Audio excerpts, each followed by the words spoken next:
Why Forbes doesn't include royal family members or Saudi Arabian sheikhs in their list. Whenever we think of billionaires, names like Jeff Bezos, Bill Gates, and Warren Buffett come to our mind. According to the Forbes list of the world's real-time billionaires, Amazon tycoon Jeff Bezos is the world's richest billionaire right now. His current net worth is around $185 billion.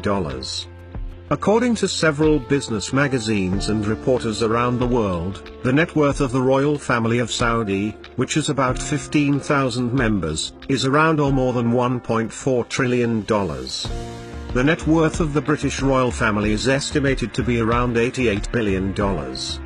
Surely, they are billionaires and perhaps much wealthier than the billionaires lists of Forbes and other similar magazines. Yet, none of these lists bear their names. Western Asian countries like Kuwait, Qatar, UAE, Saudi Arabia, etc. are very wealthy. Many members of the royal families in these countries live an even more lavish lifestyle than the likes of Bezos and Bill Gates. So, why are their names excluded? Many business reporters such as Forbes, Bloomberg, Business Insider, create these lists based on a lot of meticulous research. Among them all, Forbes is considered to be the most authentic and reliable source. Most businessmen come forward and cooperate with them. Forbes has a team of as many as 50 reporters and investigators from around 20 countries, who work in compiling the rankings. Their job is to meet with potential candidates throughout the year, along with handlers and employees, rivals, attorneys, and financial advisors, to know as much as they can. They try to gain information about the individual's assets, including his stakes in companies, real estate, cars, yachts, art, cash, gold, and debts. The team also keeps a track of their cancelled deals, acquired or sold assets, and fresh investments. Now, Forbes mostly includes self-made billionaires on their list. But there are also individuals on the list who aren't self-made, like Mukesh Ambani, who comes from a wealthy background. So, this is how it works. If a man has earned $10 billion, he gets on the list. Now, he divides his wealth among his 5 children, giving them $2 billion each. His children, despite having become billionaires, will not make it to the list.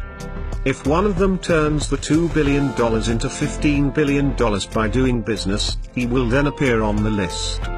That is exactly why the Saudi princes do not appear on the Forbes list, because most of their wealth is inherited from family. Then again, determining the exact net worth of the families in these countries is very difficult. Until 2017, Prince Al-Walid, a member of the Saudi royal family, was included in the Forbes list with a net worth of $18 billion.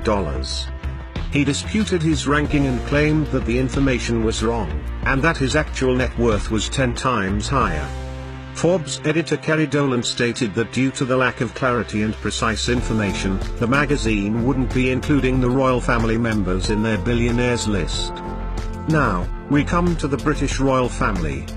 The British royal family has abundant wealth, including palaces, mansions, and inherited lands. Their collection includes antique jewels, furniture, artifacts, and other objects. But most of the wealth that we see the British royals enjoy is not exactly their private property. All the jewels and palaces belong to the Crown. While the Crown estate is owned by the monarch for the duration of their reign, it is not theirs to appropriate. None of it can be sold by the monarch, nor the revenues from it belong to the monarch. The Crown, and not Queen Elizabeth herself, holds the national treasures in trust for the nation. Even palaces like Buckingham Palace and Windsor Castle are held in trust. So, whoever has the Crown can enjoy the properties only during their term. That is why royal family members do not and will not appear on the Forbes list.